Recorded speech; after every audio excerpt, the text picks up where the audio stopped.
This is Smörgåsbord! Welcome to Smörgåsbord, a show where we explore the rituals, myths, and all things strange about the world of food. I am Mick, and here is my co-host, Angel. And today we are covering vampire killing food. Oh, is that what we're doing? Okay, cool. Foods that kill harmful foods for vampires? Like not blood? Yeah, not blood. We did blood, I think, a long time ago. Yeah. So this time we'll do... I always assume that vampires, if they eat anything that's not blood-based, they'll just have a really unfortunate bout of diarrhea and then die. Which is not very romantic. No. But then you see movies where they have vampires having wine. And they definitely like alcohol. But do they even, if they're like immortal, do they even need to eat?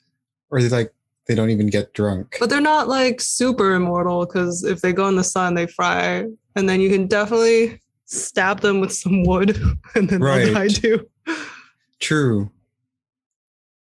So I don't know. Their immortality is questionable. Can vampires have indigestion? Allergies? Maybe. It's like, are they dead? We don't know. Yeah. Or are they half dead? I think they count as undead. Right. Yeah. So that means their bodily functions aren't really functioning, yet they still need blood. They still need to like ingest something. Yeah, maybe that's all they need is blood. I don't know. We're not vampires yet. No, we're not. I don't want to be a vampire. What mythical creature thingy do you prefer? I don't know that I can think of one right now. I was going to say appetizing. That's not the right word. Enticing. Was it a griffin? Is that the eagle lion thing? Yeah. No, I don't want to. No. What was the horse people? Centaurs. They seem cool. That doesn't seem fun either. I just want to be a whale. That's not mythical, dude. I know, but I just want to be a whale. Okay, you can be a whale. That's fine.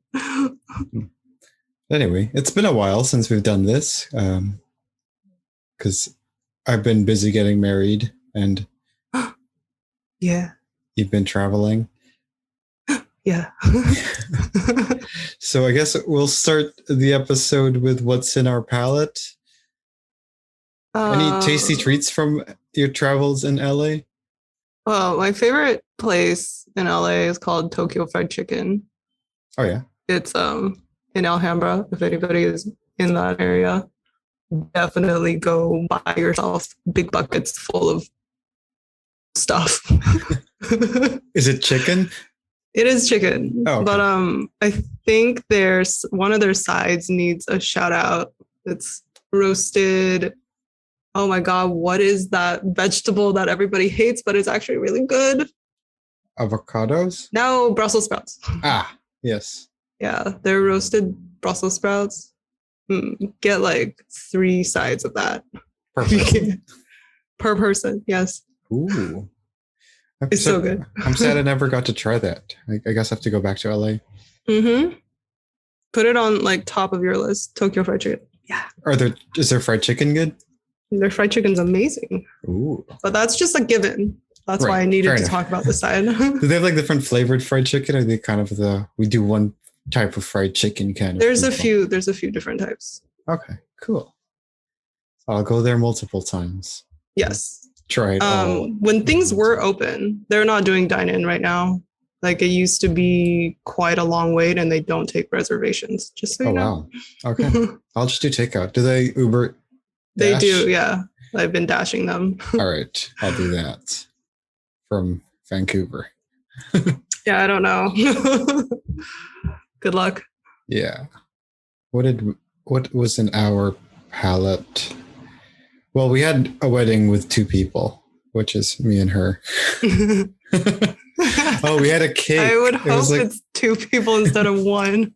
I had a wedding alone. I got married to my finger. Yikes. we had so much food actually. So uncles made us a custom dinner package because we were after the wedding. We wanted to go to Whistler, which is a 2-hour drive. So this uncle's fried chicken snack shop. We asked them if they had any food that could survive for 2 hours, and then they said, "Oh, don't worry, we'll figure something out for you." And they gave that to us as a wedding gift. So that was kind of cool. But what was it? They had like a Saigon meatball noodle thing, which is super tasty and vegetarian, but still tasty. They had salted egg ribs. They had a pomelo salad. There were a bunch of other stuff. It was. That all sounds really good. Oh, there were truffle tater tots. Dang, truffles.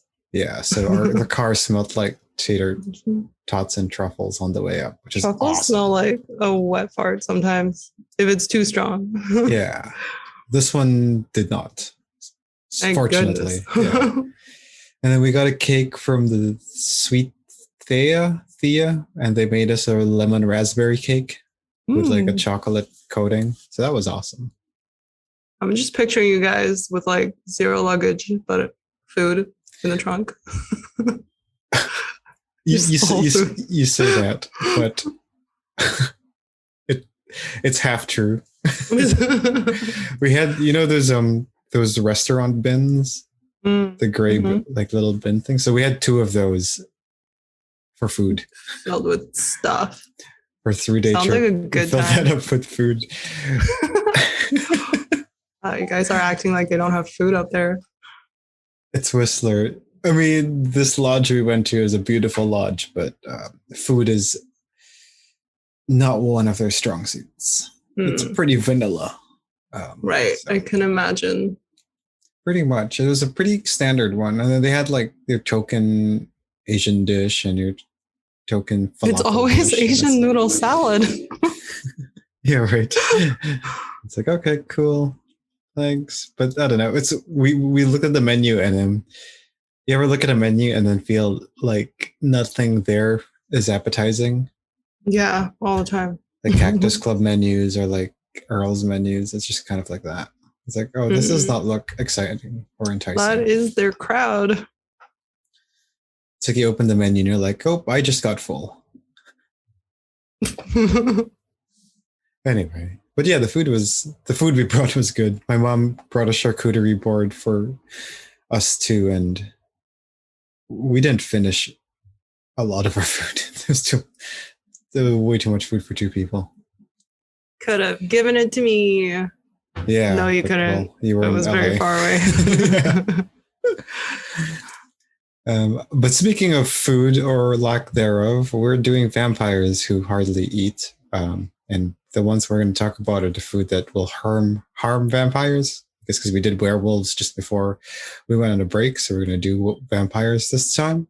We'll put a link to our vampire and blood episode in case anyone wants to listen to that, because that's not what we're covering today.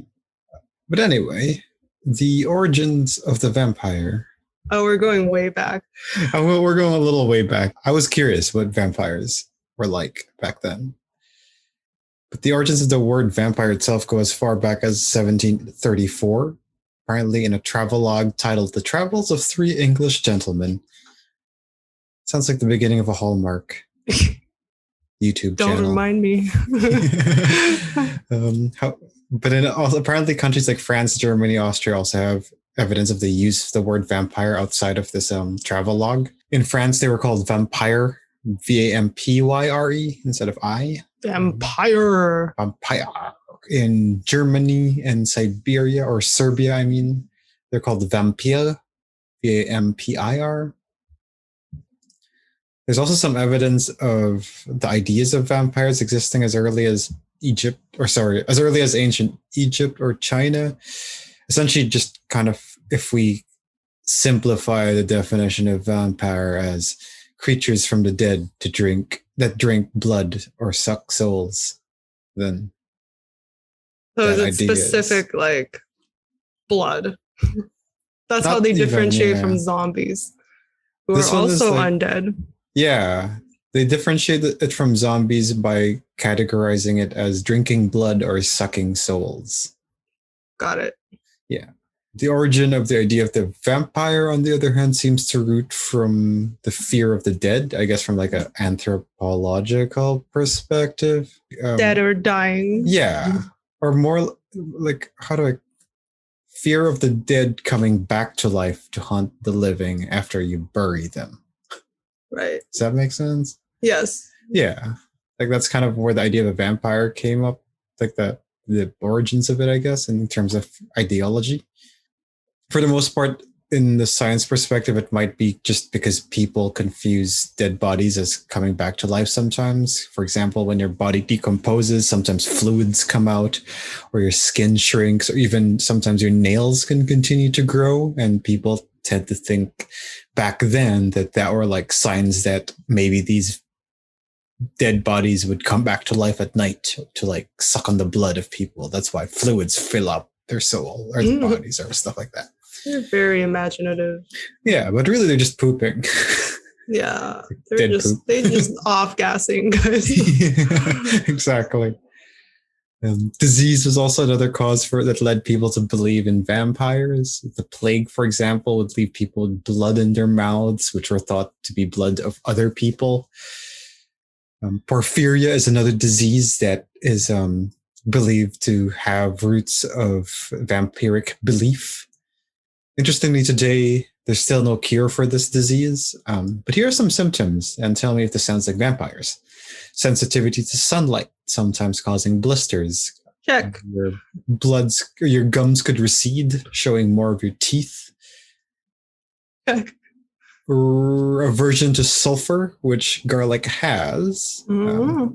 Rabies also apparently can cause aversion to garlic, but yeah, you tend to be averse to sulfur, and garlic has sulfur.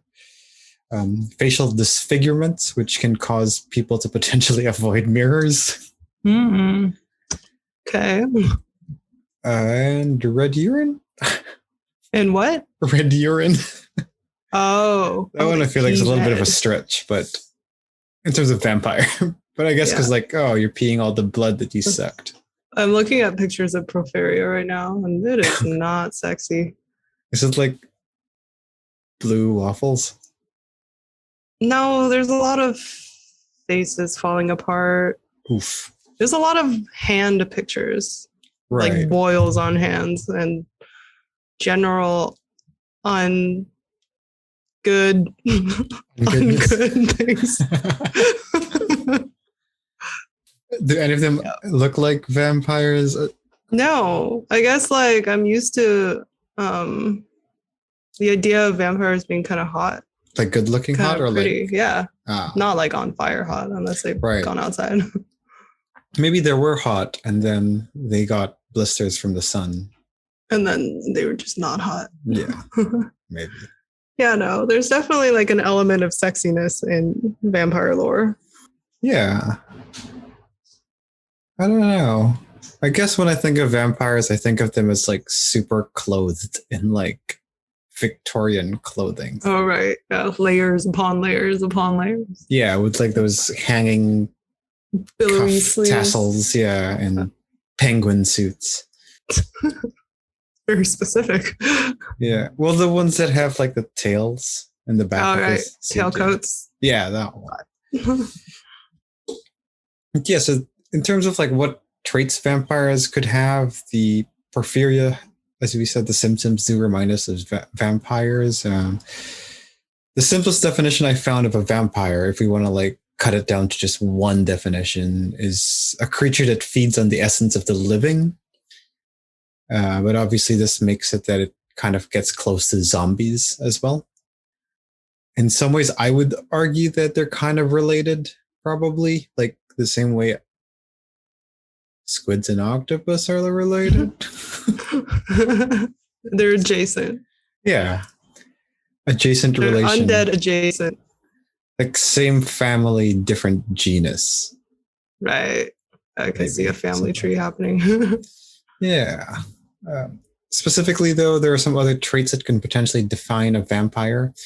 In earlier times, this is what they actually defined vampires to be: bloated in appearance, darker skin, blood or fluids seeping through the mouth, longer teeth, hair, or nails, dead and may not be decomposing as fast as usual, plus the other symptoms of porphyria we mentioned, like sensitivity to light and aversion to garlic. And in some countries, even deformities, like facial ones. So, as you can see, back in the day, very much not a hot vampire.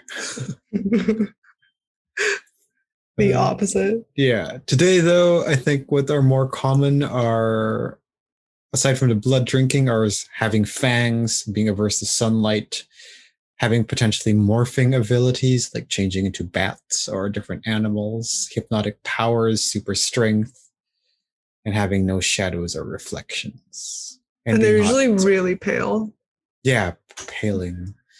I looked also in some ways that people in history have tried to find and determine who's a vampire and how to find if there's a vampire in your area. So one of it is because they do come out from coffins, is finding holes in graveyards. So that's potentially a sign of a vampire. The other one, which is highly specific and kind of strange, is you lead a virgin boy and a virgin black horse through a graveyard, and the horse will not want to travel to any grave that has a vampire in it. What does the boy do? I don't know. It's just there. It just says, bring a virgin boy and a virgin black horse through a graveyard. Okay. If a horse doesn't want to go to that near that grave, it's probably a vampire. All right. Science. Yeah. I don't know what the boy has to do with any of that. Just... Maybe he's there to make eggs. Do they prevent vampires from vampiring? I mean, the virgin boy eggs were said to be very sulfuric. And very holy. Yeah, so... Maybe? Yeah.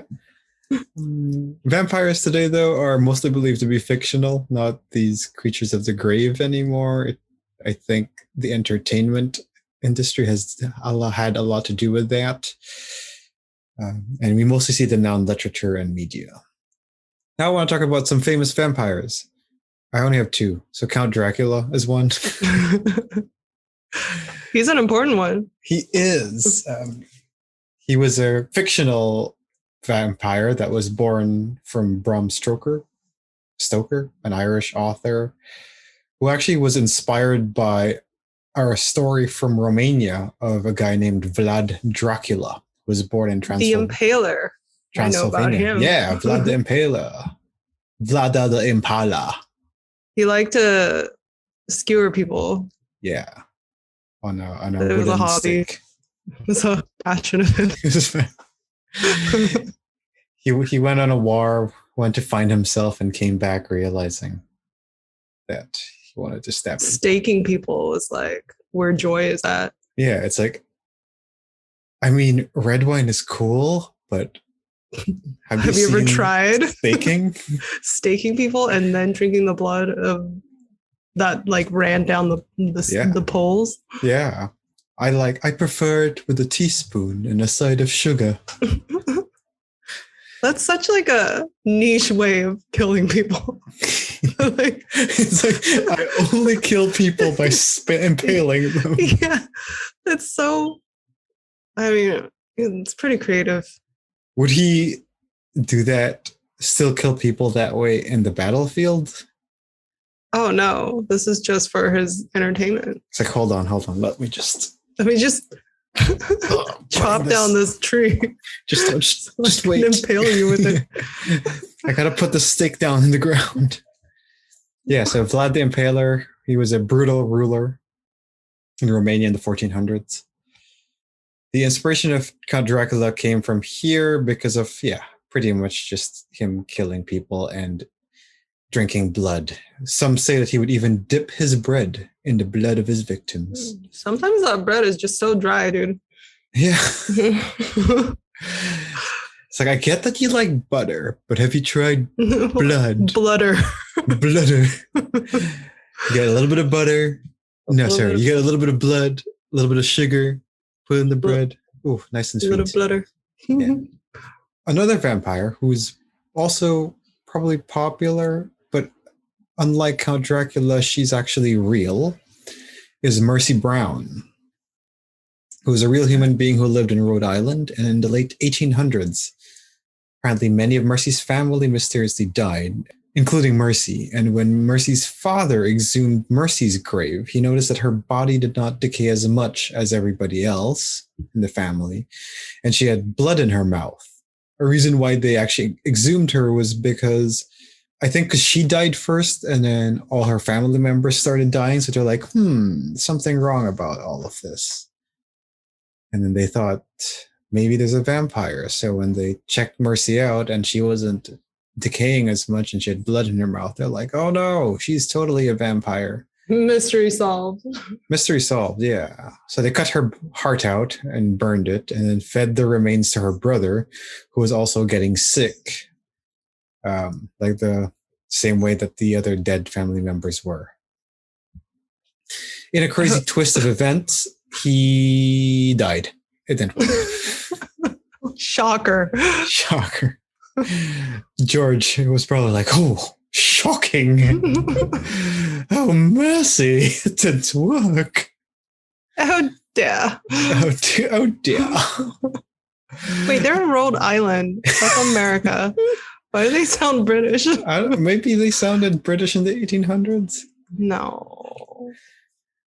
Maybe, maybe more Britishy. I don't know. Whatever. Anyway, continue. It was actually because they were British that they died. Yes, like all other Brits, they died. Yeah, they just died of Britishness. Yeah. But apparently what really caused all these deaths were tuberculosis, not actually vampirism. That's what I thought. So she was like, it's either cholera or TB, I don't know, or malaria.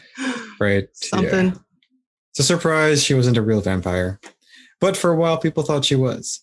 Cool. She became popular for that. Yeah. Cool disguise, girl. Her slow decay also was eventually explained by the fact that it was winter when she died. And the blood was likely just the blood in her mouth was just bodily fluids that come out of your body. Off-gassing, dude. Yeah. Some people drool, some people just blood out. But anyway. That's so it happens when your body is falling apart. Yeah. But let's assume for a second that vampires are true, are real. How would one potentially kill a vampire? You stab them with wood. Yeah, just like Vlad the Impala. Ooh, I like how that gets turned around on him. Yeah, right? You stake vampires is one way to do it. Usually you have to do it while they're in their graves resting. Wood made of hawthorn apparently is usually recommended, but in reality, it doesn't really matter. The idea of staking comes from the concept of keeping them grounded so they don't move. Okay. So some people even believe that iron or metal is more effective because it's not going to break. Trying to kill a vampire with IKEA, like a table leg. Yeah. Just put an entire belly on him. It just falls apart because it's particle wood. Yeah. In Italy, putting a brick on a vampire's mouth was a way to apparently do it back in the 16th century. In Germany, soil in the mouth or a stone or a coin can stop a vampire from chewing or, I guess, eating or gnawing on bodies. But yeah, generally just putting something on them so they don't move. That's a good kind of way to deal with one. Sunlight is another one, depending on which vampire you are. The modern day Twilight ones are sunlight resistant, but they have many other weaknesses. Like a sparkling is not a weakness. No. Decapitation is another way to kill a vampire. Just take the head off. Unlike that generally kills a lot of things. A lot of things, yeah. So does burning. Yeah, that's a kill way to kill things. or holy objects is another one. So, or even holy grounds. Rowan is a common wood used to make crosses. Apparently, that is used to ward away vampires. This one's not necessarily killing a vampire, but you might kill the vampire's vibe. Is just not inviting him in. Oh, right. Because vampires aren't allowed. Yeah, I forgot that that's a rule. That's weird. Unless they're invited. Yeah, I was trying to figure out why. And I was like, well, we're not really doing that. So because they're polite. Okay. That's why I think of them in fancy clothing. Because they're polite. It's like, oh, please, sir. May I come in? No. Oh dear. Oh dear. George! this woman's not letting me in. Oh. So you can literally, if you're running from a vampire, you can just go inside and be like anywhere. Yeah. And be like, you can't come in here, bitch. Yeah, it's like porta potty. Yeah, that one. But as we are a food-based podcast, we are also going to cover other ways to kill vampires using food. Nice. I did find a lot. One, as we talked about holy objects, would be holy water. So just making them drink holy water. Nice. I wonder if you mix holy water with blood, will it still... I mean, that'll be tricksy, right? That's like poisoning them, literally. Yeah. Like, what if I kind of rub some holy water on my neck before? It's like, just let me put some ointment. It depends on like how lethal it actually is. Like, how much holy water do you need to kill one? That's a good question. Based on the movies, it seems like you have to kind of like shower them with it. Yeah, I feel like if you just like sprinkle it a little bit, it'll just be kind of irritating. Yeah, it'd be like a little rash. But if they're really you want to hot, make sure that they're not going to be hot anymore after that rash. Yeah, their skin will have fallen off. Yeah. Another one is salt. So this one is a little bit of a stretch because you use salt to stop a vampire in its tracks. Apparently the reason why is because just like being invited, they have strange rules. And this one is because they have to count every grain of salt. What? Wow, I've never heard of this one before. Yeah, which is super strange. So I figured that if you feed them... OCD? Yeah, it might be. Maybe that's why they can't be... The invite thing also works. So weird. But I also figure that if you dissolve the salt and feed it to them, they're pretty much dead because they'll have to cut themselves open and. Okay, but there's like salt and blood. Like salt just kind of exists. Maybe that's a good point. Maybe that's why we don't have any vampires anymore because they realize that they literally just all died. They're all just counting. So you see a random person in the street just looking like they're counting something. Probably that's a vampire. Another one is garlic. So the odor itself can deter a vampire. Having them eat it is that will get them. Nice. I think that one works kind of like allergies. Like when you have a nut allergy, that is just both airborne and ingestive. Yeah. Another one would be mustard seed, where you could put it on a roof of a house to deter vampires, but probably just eating them also will freak them out. The other one that I found interesting was a rose. Huh. So the scent itself can steer them away. The thorns can trap vampires in their graves, just like a stake. But the petals could harm them as well. So if you make like a rose cocktail or rose-infused cocktail or something, or what are all the sakura dishes we have? Just replace it with like a rose mochi instead. Get rid of all those Japanese vampires. Kill them all. Yeah. Cinnamon. That sounded really dark. I'm like, kill them all. Gosh, you really hate vampires that much? Going through a dark time here. Another one is a cinnamon. So I guess because it's a type of cinnamon bark is like. Oh, true. Sucks. I would die for churros. If I had to die eating anything, it would probably be a churro. TBH. Like when a vampire bites, it's like, okay, before you bite me. Oh, this hurts so bad. Nom, nom. Give me one last churro. Yeah. The reason they say it's harmful is because it's a type of wood, so it's like staking them, I guess. So you're just Oh, right. staking Just their mouths. micro stabs. Yeah. Blackthorn is another similar one. There are also other ones like that are similar to the werewolf one. So like Holly, Juniper, Mayflower, Wolfsbane, Mandrakes. All of these are kind of used and hung on windows or doors to keep them from coming close to you. Mhm. But infusing it in food could also potentially harm or even kill them. Speaking of, we had this one show, we were doing an episode where it had like a bunch of vampires going on a vacation in a cabin that turned out to be a bunch of werewolves, owned by a bunch of werewolves. So that they fight their way through, but one of it was that the werewolves had like left like a gift basket for them because they didn't know they were werewolves at this point. And the director suggested to put Wolfsbane in it. And I'm like, but how are the werewolves gonna put that Wolfsbane in that basket? They can't touch it. They can't even be close to it either. Like, what do you mean? I mean, double KO, dude. The name, it's literally named Wolfsbane. Wow, Anyway. big brain energy. Yeah.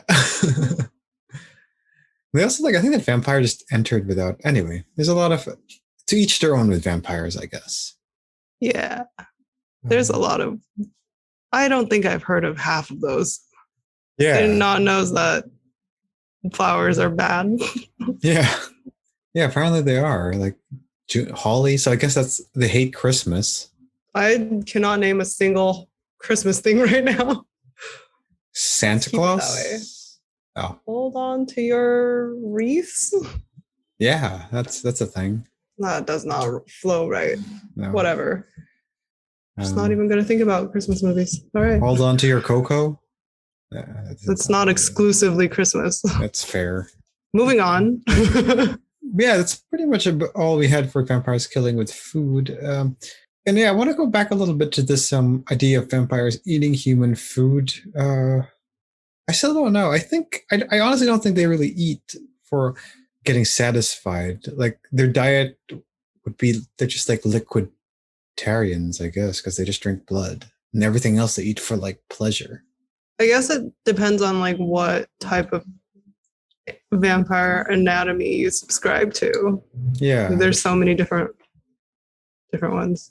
Yeah. I mean, if you go by the old school concept of a vampire, their stomachs would be too like messed up to even digest any food. So yeah, like if they're dead, are they digesting anything?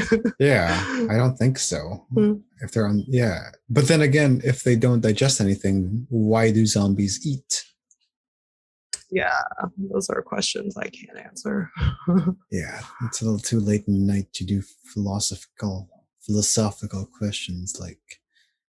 I remember reading a vampire book, like a teen, young adult fiction, where they talk about the main character is a vampire. Yeah. And like, she's like, oh, we actually don't eat. And like the whole turning people by feeding them your blood, that's not a real thing. Right.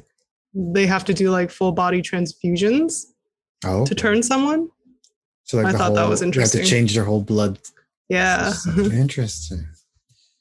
Yeah, there's a lot of the scientific part of these vampire stuff that haven't really been discussed or explored. I wonder why. Yeah. Plot holes. Yeah. Maybe also because they're not real. I'm sure there's people that like hardcore RP vampires. There are like people who do drink blood as a hobby or a thing for sure. We go more into depth about that like in our earlier episodes. Yeah. They like the iron taste, I guess, but then it's not really good for you to drink that much blood. Speaking of healthy, we ask 2 questions at the end of every episode. Is it healthy or is it good? For vampires, these things aren't good for them, I guess. I quite like rose flavored desserts, so I'm gonna give that a good. Yeah, and like cinnamon, I guess like it's not healthy for a vampire because you're gonna die, but I'm pretty sure Angel will say churros. Worth it. Yeah. If it's in a churro, it is good. What else? Garlic. I am a fan of garlic. I know a lot of people aren't. Oh, And to garlic those so good. people, you're weak and you should be weeded out by natural selection. Exactly. Garlic is great. Yeah, garlic's tasty. Mustard seed, big fan. Rose is pretty good too. I remember using that Salt? rose. Oh yeah, Salt. salt's good. Kind of a fan. Holy water, kind of just water. Yeah, So it's just water. if you like water, I guess sure. I like Pedialyte. That's my new. What the heck's Pedialyte? You don't know what it's like. It sounds like water for babies. It is. It's like you give it to children who are sick to hydrate them. No, I didn't know about that. They kind of taste like Gatorade, but they're not sugary. So like they have like an electrolyte tea. Just gets you electrolyte. Yeah, gets you lit. No, I did not know about that. That's my new favorite beverage.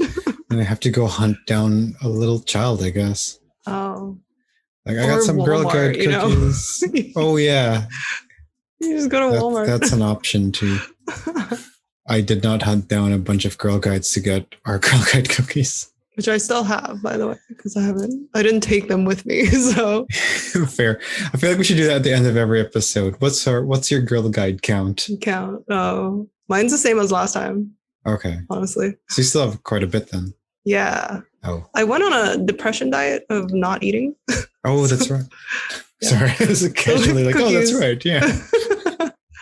Yeah, the cookies are still there. I should probably put them in the fridge because it's so hot. Yeah. Yeah, true.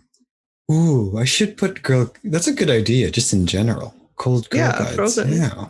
Mm-hmm. Oh, I should do that. I'm down to 4 boxes, so I gotta. We gotta wait till winter, man. Damn. Yeah, I'm not gonna last. Just as a random side note too, I also looked into the relation of vampire and literature and movies and how they relate to like food. And it's interesting as a metaphor to like America's devolution on like obsession with overeating, processed foods, and addiction, and like contrasting that with vampires who are more natural, organic eaters because they eat blood. Anyway, it's interesting to look at movies or like literature that kind of have that contrast of gluttonous people versus non-gluttonous vampires, I guess. Right. Because they want like free range humans. Yeah, exactly. But apparently it was more like an 80s concept when you're looking at like literature and movies back in the 80s. So The Lost Boys is a film that you could look into that with like the relationship of junk food with vampires? It's more like an indirect relationship, because it's like you're just kind of seeing people eating a lot of food in a vampire movie. The Lost Boys was a vampire movie? Wow, this is not the movie I thought it was.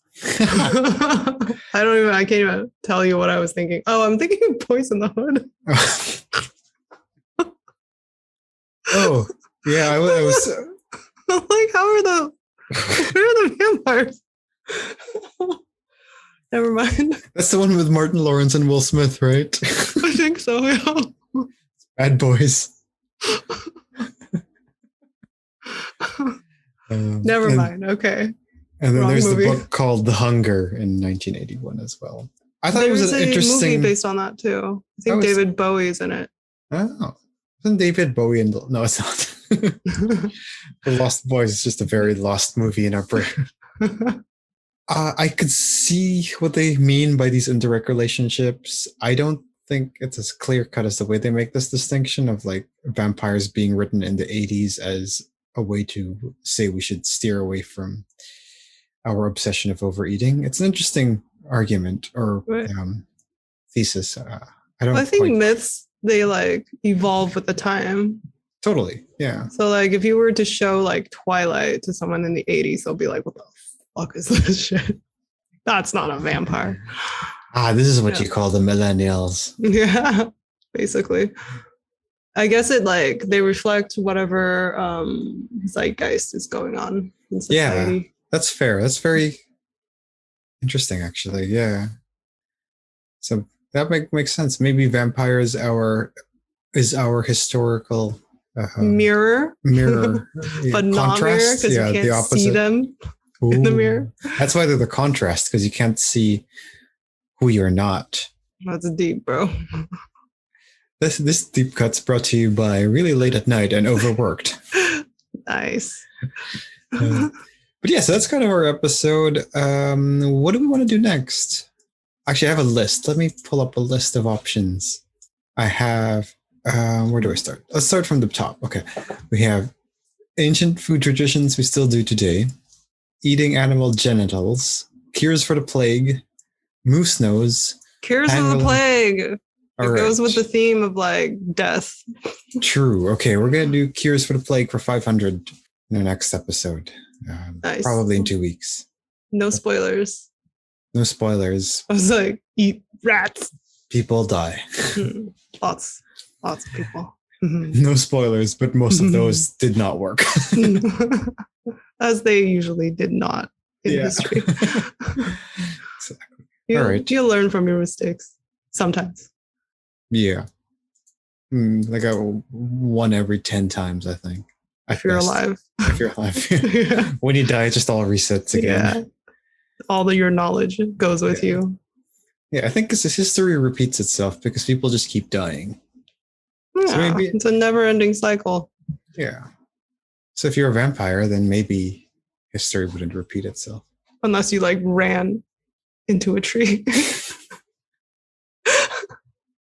Why would a vampire run into a tree? Like a stake itself? Yeah. Maybe they just had enough of living, man. It's like for 200 years, all I've had to eat is blood. You know how fucking boring that is? I'm over it. Yeah. Tree, come hither. Fine, I will come to you. I'll come to you myself. All right. Well, that's it. Goodbye. Goodbye. Oh my God, how do I stop? This is Smörgåsbord.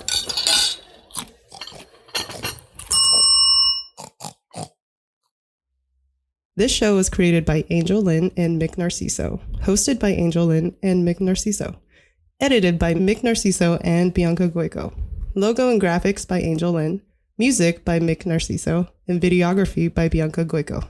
The show is produced by Geek Happy Network, constantly curious about the things we love. If you enjoyed listening to Smörgåsbord, remember to subscribe to the show on Spotify, YouTube, or on your favorite podcast app. Remember to leave a review. We would love to hear your thoughts.